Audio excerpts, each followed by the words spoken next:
I'm Dr. Leslie Tay and welcome back to my kitchen. Today, we are going to serve up steak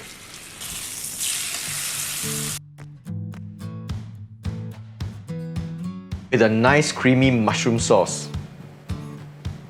All our ingredients today are available from Redmart and they've got their own label. They've got Redmart labeled tomatoes, you can get extra virgin olive oil, milk, even fresh produce. Today we'll be using Redmart label Angus ribeye beef.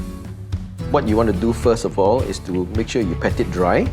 This is important because if you have water on the steak will steam rather than fry. This is a ribeye steak. And you can recognize ribeye steak because there's one portion here they call the eye of the ribeye, and then there's this piece here which is the cap. This is the best part of the ribeye steak. This is the most tender.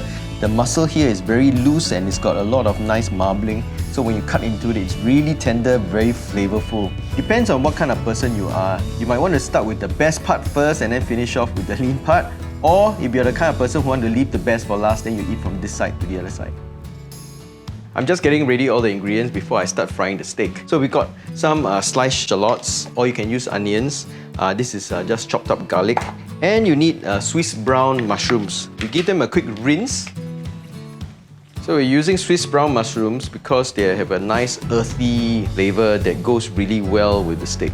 Probably heard it said before that you shouldn't wash your mushrooms. Actually, the thing is you can't wash your mushrooms too far ahead of time. You wash them just before you are going to slice them or use them. Because once you wash the mushroom, the surface becomes very sticky. So just give them a quick rinse before you use them, that's fine. Now it's time to cook our steak. This is a good quality Angus ribeye, so we want to keep the seasoning simple. Just salt and black pepper. Remember that you need to salt it on both sides. Just a simple salt and pepper will bring out the beefiness. Alright, so it's time to cook the steak. Once the pan is hot, add some butter. The butter will help with the flavor as well as the browning. And then a little bit of oil. This will help prevent the butter from burning. Okay, once the pan is hot, you put on the steak. Once you put on the steak, it should start to sizzle like that.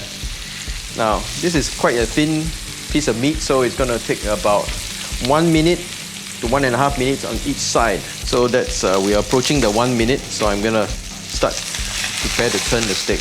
Okay, let's go. Alright, as we approach the 1 minute on the other side, I'm going to start turning it again. Maybe go for another 30 seconds. Look at that, that's beautiful. So you can use your finger just to have a feel of it. If it feels very soft, it means it's still quite raw or quite rare inside. It should feel a little bit firm and you know that your steak is cooked. And I'm going to just turn it around. Okay, look at that sear, that's a nice sear. And I think that's cooked, so let's take it out. Just put it in some foil and we're going to tent it, okay? And the steak will continue to cook, alright? And we'll set it aside while we cook the mushroom sauce. So let's put in the shallots. Now you see that I'm doing quite a bit of sauce, right? This sauce will be enough for about 4 steaks. We put in the garlic. You're going to turn down the heat a little bit. Just want to sweat the shallot, the garlic. It's taken on all that nice beefiness flavors, and then we're going to put in all our mushrooms. It looks like a lot of mushroom, but once the mushrooms are cooked, they actually shrink a lot. Alright, so I'm going to add in about half a cube of the beef stock. This is just some beef stock cube, which I'm going to dissolve in a bit of water. Roughly dissolve it, and then we add it to the mushroom. This is a light cooking cream. Okay, when you put in the cooking cream, as you can see, it will thicken the sauce up nicely and give it a really nice, velvety, silky, yummy, coat in your mouth kind of feeling, right?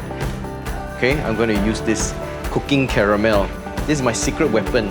This thing gives it a nice color. Once I add in a little bit of this cooking caramel, just a touch, maybe about half a teaspoon, really transforms your mushroom sauce into something that looks like you've been cooking it for a long time. The other thing that I like to add is some balsamic vinegar. Just a touch of balsamic vinegar, not too much. You just need to have that little bit of tang in the sauce. Makes you want to eat more and more sauce. Now it's time to serve our steak. Okay, it's nicely rested. The resting time is important for the steak to reabsorb all the juices. All right. Okay, let's just slice up the beef. So you can see the meat is nice and pink, not too rare. So if you want something a bit more rare, you can cook it, say, a minute on each side, right? It'll be nice and rare. So this is a nice medium. We'll serve it with a bit of greens, a bit of mashed potatoes. Now we got a beautiful mushroom sauce, and we're just gonna use it and we're gonna plate it. We're gonna put it on top of that beef, like so. Oh yes, here you go.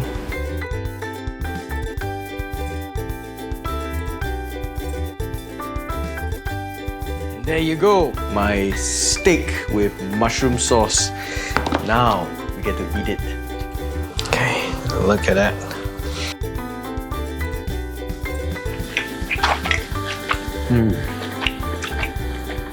This mushroom sauce really goes well with mashed potato. So I hope you can see that you can really cook restaurant quality food if you get your hands on all the right ingredients. So give my mushroom sauce a try and tell me what you think. Happy cooking!